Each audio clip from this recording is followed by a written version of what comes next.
नमस्कार, आप सभी का स्वागत करती हूं भारत 24 पर। मैं हूं आपके साथ पूर्णिमा मिश्रा और वक्त है वंदे भारत का। वंदे भारत में आज बात होगी 3 खबरों पर और सबसे पहले बात करेंगे कावेरी जल विवाद को लेकर। कर्नाटक और तमिलनाडु के बीच कावेरी नदी के जल बंटवारे के विरोध में आज कर्नाटक बंद रहा और इस बंद को 2 दर्जन से ज्यादा संगठनों ने अपना समर्थन दिया। बंद के दौरान कर्नाटक की सड़कों पर सन्नाटा पसरा हुआ नजर आया। दूसरी खबर, खालिस्तानी आतंकी हरदीप सिंह निज्जर की हत्या का आरोप भारत पर मरने के बाद से कनाडा और भारत के रिश्ते नाजुक दौर में पहुंच चुके हैं। भारत के सख्त रवैये के बाद अब कनाडा के प्रधानमंत्री जस्टिन ट्रूडो नरमी दिखाने लगे हैं। ट्रूडो ने कहा कि कनाडा भारत के साथ अपने घनिष्ठ संबंध बनाने को लेकर प्रतिबद्ध है।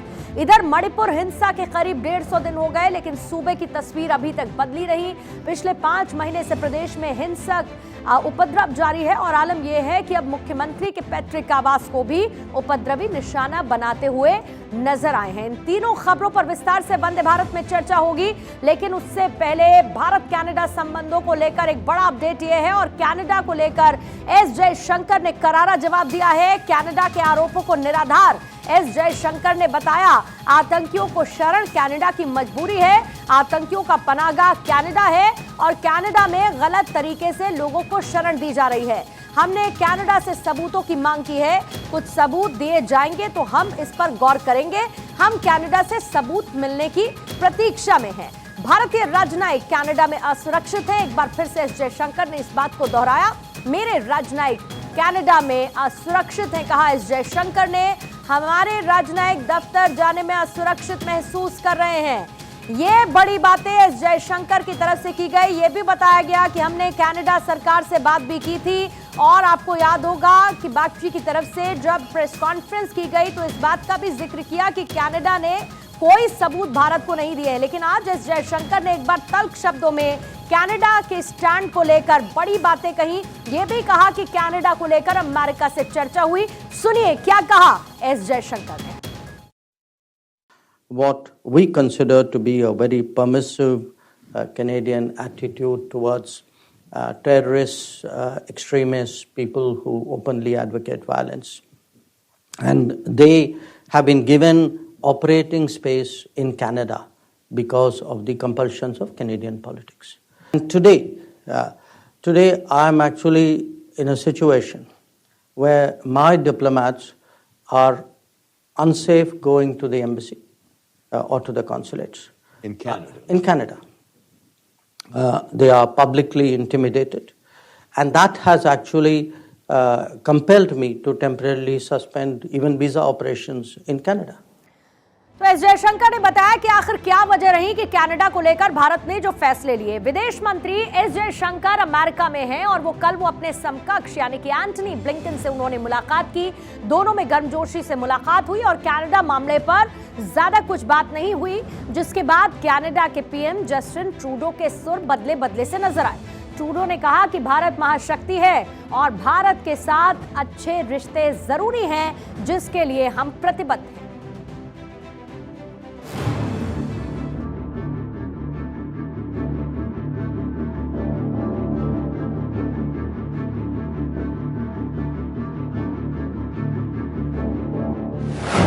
कनाडा विवाद से यूएस की दूरी, ट्रूडो पर भारी मोदी की कूटनीति, ब्लिंकन से मिले एस जयशंकर, ट्रूडो के मंसूबे हुए नाकाम, भारत कनाडा विवाद, ट्रूडो के बदले सुर। Thanks everyone. Is the second is Canada impacting your relationship?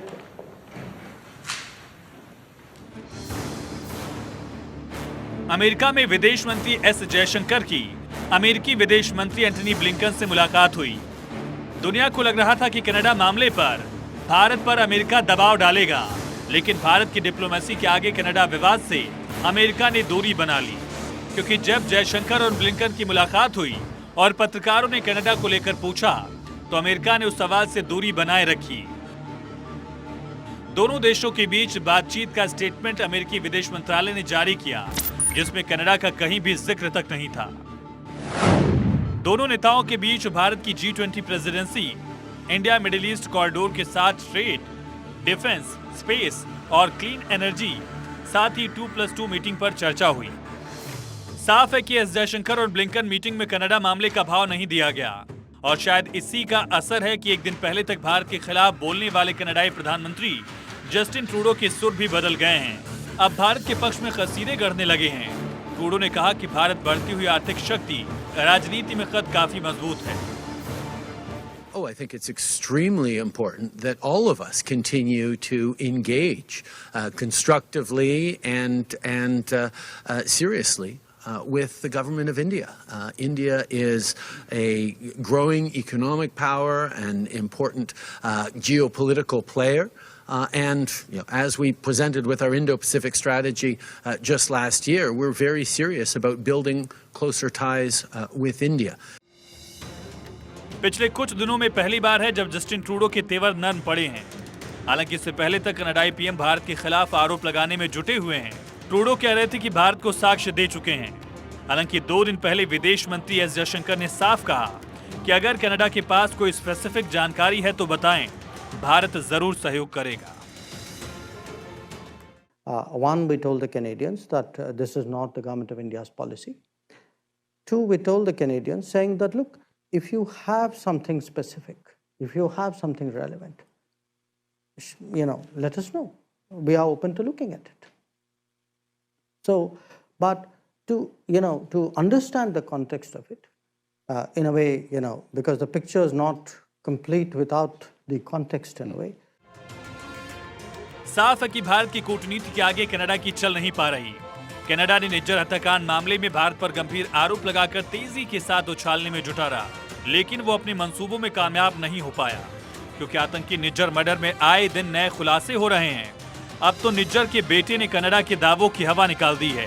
Nijjar के बेटे ने कहा कि हत्या से ठीक 2 दिन पहले कनाडा के अधिकारियों से सीक्रेट मुलाकात की थी। इतना ही नहीं, निज्जर 2 दिन बाद एक बार फिर मीटिंग करने वाला था। निज्जर के बेटे का यह खुलासा ही साबित करने के लिए काफी है कि कनाडा आतंकियों के लिए सुरक्षित पनाहगाह बनता जा रहा है। Bureau report, Bharat 24। और अब बात उस विवाद की जो कई साल पुराना है। तमिलनाडु को कावेरी का पानी छोड़े जाने के विरोध में कन्नड़ समर्थक संगठनों ने कर्नाटक में आज बंद बुलाया। राज्यव्यापी बंद का असर भी नजर आया। ये बंद सुबह 6 बजे शुरू हुआ और शाम 6 बजे तक चला। इस दौरान सड़कें सूनी नजर आई। केवल प्रदर्शनकारी सड़कों पर दिखे और प्रोटेस्ट करते रहे। कर्नाटक का सूरत हाल आज इस बंद को लेकर क्या रहा, उसकी एक डिटेल रिपोर्ट आपको दिखाऊंगी। लेकिन उससे पहले कावेरी की ज्योग्राफी क्या है आप वो समझिए और इस विवाद की वजह क्या है वो भी आप समझिए। जो उद्गम राज्य है वो है कर्नाटक और उद्गम जिला है कोडागु। लेकिन किस किस राज्य में, जैसे कि तमिलनाडु, केरल, पुडुचेरी, ये विवाद इसको लेकर है। अब ये नदी जो कावेरी नदी है वो कहां तक जाती है, वो बंगाल की खाड़ी तक जाती है। और जो लड़ाई है वो लगभग 750 किलोमीटर के एरिया की है। अब मांग क्या है, देखिए, दक्षिण की गंगा इसको कहा जाता है और ऐसे में ये जो 3 राज्य हैं और खासतौर से कर्नाटक और तमिलनाडु है, इसको लेकर विवाद की स्थिति बनी हुई है। हमने देखा सुबह से शाम तक विरोध प्रदर्शन चला। सामान्य जनजीवन इससे प्रभावित हुआ क्योंकि राज्य भर में जो ट्रांसपोर्ट सर्विसेज थी, होटल थी, बाकी सर्विसेज थी, वो बंद नजर आई और बंद का कर्नाटक में व्यापक समर्थन भी कुछ संगठनों की तरफ से दिया गया। एक रिपोर्ट आपको इस बारे में दिखा दूं।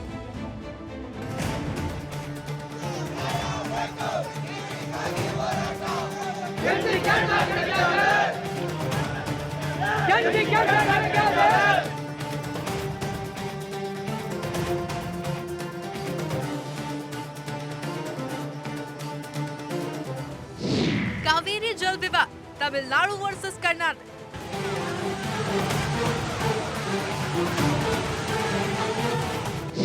जल पर जंग, कर्नाटक में कोहरा। दक्षिण की गंगा, 2 राज्यों में घमासान। कर्नाटक हुआ लॉक, सड़कों पर सन्नाटा। कावेरी जल विवाद एक बार फिर से गरमाने लगा है। एक बार फिर से तमिलनाडु और कर्नाटक के बीच बवाल बढ़ने लगा है। कावेरी जल मुद्दे को लेकर कर्नाटक में विरोध प्रदर्शन तेज हो गया है।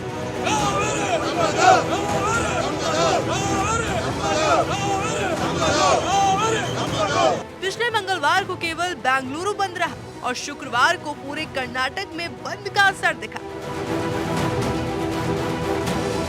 कर्नाटक में हर तरफ कावेरी जल विवाद को लेकर विरोध प्रदर्शन हुआ।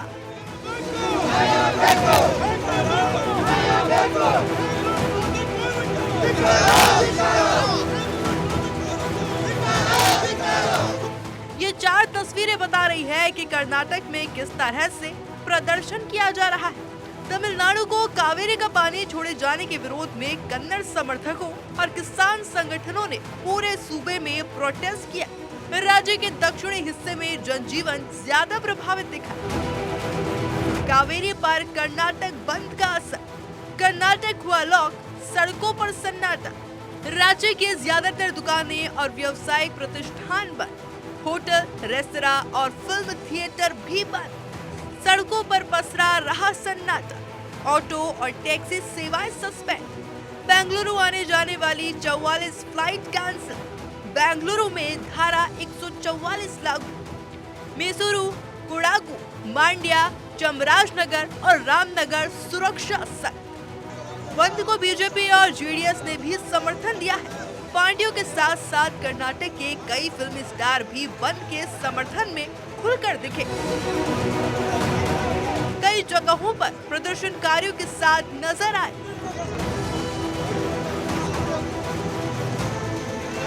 विरोध प्रदर्शन कर रहे संगठनों का कहना है कि मानसून खत्म होने को है और खेती के लिए पानी की जरूरत है। ऐसे में तमिलनाडु के लिए पानी छोड़ने का फैसला सूबे के लिए बेईमानी है। अब सवाल उठता है कि आखिर कावेरी विवाद को लेकर हंगामा क्यों मचा है, तो इसके बारे में आपको बताते हैं। क्यों भड़का कावेरी विवाद? तमिलनाडु में कर्नाटक से 24,000 क्यूसेक पानी छोड़ने की मांग की थी। कावेरी के पानी पर कर्नाटक ने कहा पीने के पानी और सिंचाई की अपनी जरूरतों को ध्यान में रखने के बाद तमिलनाडु में नदी का पानी छोड़ सकेगा। इसी बात को लेकर दोनों राज्यों के बीच तनातनी। कावेरी जल विवाद आज का नहीं है, बल्कि सैकड़ों साल पुराना है। हालांकि 2018 में सुप्रीम कोर्ट के फैसले के बाद करीब 5 सालों तक शांति रही, मगर एक बार फिर से तूल पकड़ने लगा है।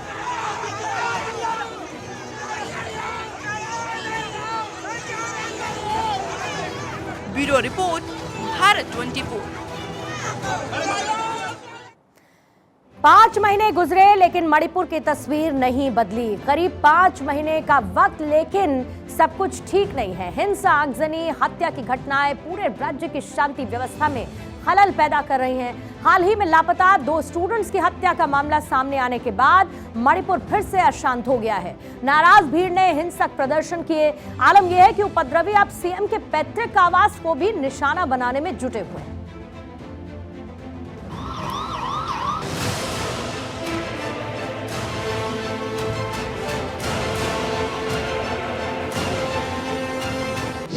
पांच महीने गुजरे, नहीं बदली मणिपुर की तस्वीर। क्यों सुलग रहा नॉर्थ ईस्ट का गहना? मणिपुर में नहीं थम रही हिंसा।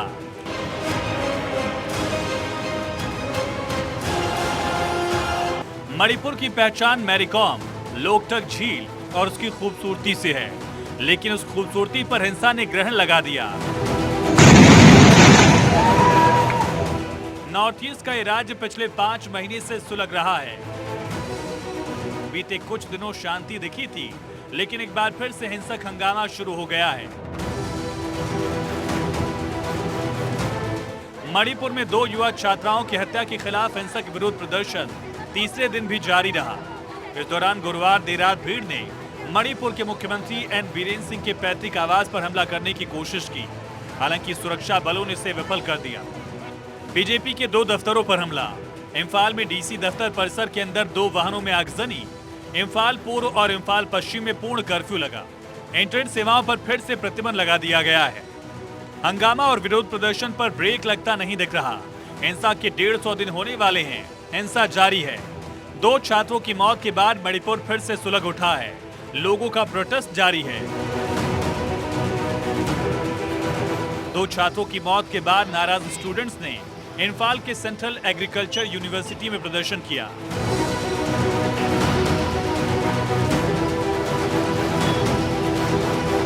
इंफाल घाटी में उग्रवादियों को खुलेआम घूमते और भीड़ को भड़काते देखा जा रहा है। इस बीच भीड़ को काबू करने के लिए सरकार ने बड़ा कदम उठाया। जम्मू कश्मीर के वरिष्ठ पुलिस अधीक्षक राकेश बलवाल को वापस मणिपुर भेजा गया है। राकेश बलवाल को आतंक से संबंधित मामलों को संभालने में अच्छा खासा अनुभव है।